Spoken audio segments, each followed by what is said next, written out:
It's no secret that I love Mega Man. Despite the fact that Capcom hasn't given him any love in the past few years, it's still my favorite series, and one day, I'd like to see it return to glory. While the Mega Man Legacy Collection wasn't quite what I was looking for, it'll do just fine for now.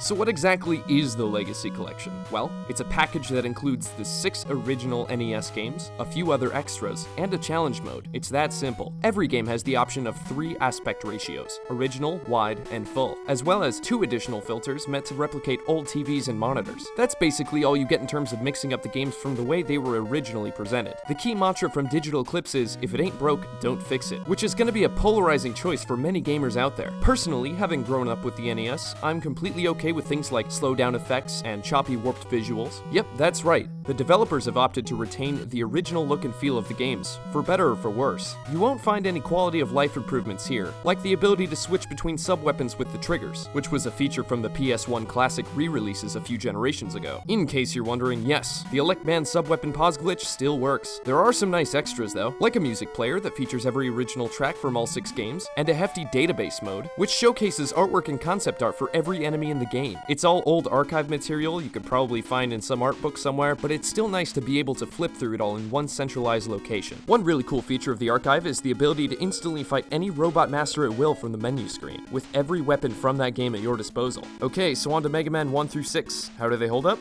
Quite well, actually. The original Mega Man is a bit rough at times with some haphazard level designs. The Blue Bomber seal of quality is immediately apparent upon progressing to the second game, and of course the third, which is my personal favorite of the original lineup. My view on the stalwart commitment to the originals is mixed, but ultimately positive. While it would have been nice to play a remixed edition separately with more modern options, every game is a classic in its own way, even when you're looking at it years later, free of nostalgia goggles. If you're feeling finicky and want to switch between games, however, it takes seconds to do so with the highly responsive menus. Save states are also available for each game. So onto the Big Daddy feature, 50 challenges, accessible by way of a standalone mode. This is likely the deciding factor for many of you out there, since they're technically the only thing new in Legacy Collection. While I was initially worried that they wouldn't do enough, I was pleasantly surprised after working my way through them, especially with the approach that they took. In recent years, we've seen a remix mentality for challenge modes, spearheaded by NES Remix. It's a trend that sees developers taking locations from multiple games and mashing them up, and it's a trend I can get on board with. While Legacy Collection features standard challenges like timed boss rush modes, they also have remixes, which function like obstacle courses of sorts. The game will task you with getting through 15 to 30 second bite-sized pieces of existing levels, complete with a portal at the end, which brings you to another mini section. It's addicting, as the game forces you to constantly rethink your strategy, and sometimes hilariously drops you into a sticky situation, like the beam section in Quickman stage. Even better, multi-game remixes are unlocked later on, which require you to deal with taking on successive areas from different games. It's crazy jumping from title to title, as I would often forget that certain experiences didn't have sliding or charge shot capabilities. Getting a respectable clear time will definitely test the mettle of even the most seasoned Mega Man vets out there. Thankfully, all this comes complete with leaderboard support, so you can see how you rank up against your friends and the world. I think I'm gonna get addicted to this feature all over again, just like I did with Mega Man 9. I'm interested to see the top times from players all around the world, and this is truly a great way to unite Mega Man fans old and new. After booting the game up, I was inspired to beat all 6 games again and work on the challenges, so the Mega Man Legacy Collection certainly did its job. I'd really like to see more Legacy packs down the line from Capcom, perhaps with a bit more bravado in terms of extras and alternate modes of play.